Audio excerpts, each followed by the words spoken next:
Saudara yang terkasih dalam Kristus Yesus, renungan kita pada hari ini yang tertulis di dalam Amsal 24 ayat 16. Sebab 7 kali orang benar jatuh, namun ia bangun kembali, tetapi orang fasik akan roboh dalam bencana. Salam saudaraku yang terkasih, sebagai manusia yang memiliki keterbatasan, kita pasti pernah mengalami sebuah kegagalan. Bahkan, tokoh-tokoh di Alkitab pun pernah mengalami sebuah kegagalan di dalam kehidupannya.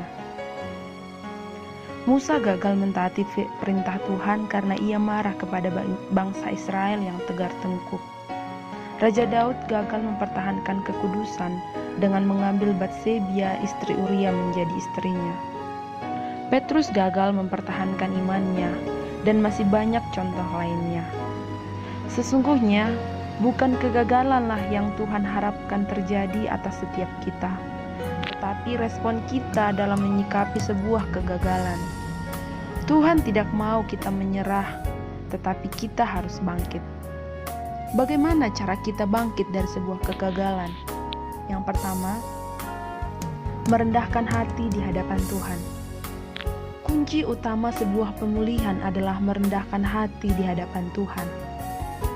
Musa, Daud, dan Petrus ketika mengalami kegagalan karena kesalahan yang mereka lakukan, mereka segera menyadari kesalahan yang mereka lakukan. Mereka mengambil respon yang tepat dengan tidak menyalahkan Tuhan atas kegagalan yang mereka alami, tetapi mengaku dosa di hadapan Tuhan. Langkah awal untuk bangkit dari kegagalan adalah datang dan merendahkan hati, serta mengakui dosa dan kesalahan kita di hadapan Tuhan. Seringkali dalam menjalani kehidupan, kita tidak menyadari jika kita berbuat suatu kesalahan. Dan Tuhan memakai kegagalan supaya kita menyadari kesalahan kita, serta belajar untuk menjadi pribadi yang lebih baik dan lebih tangguh. Yang kedua, memperbaiki kesalahan. Langkah kedua untuk bangkit dari kegagalan adalah berubah. Bangkitlah memperbaiki karakter dan kebiasaan kita yang salah, yang menyebabkan kita gagal. Dengan berdoa dan membaca firman Tuhan, Tuhan akan menunjukkan dan mengajari kita mana yang baik dan mana yang salah.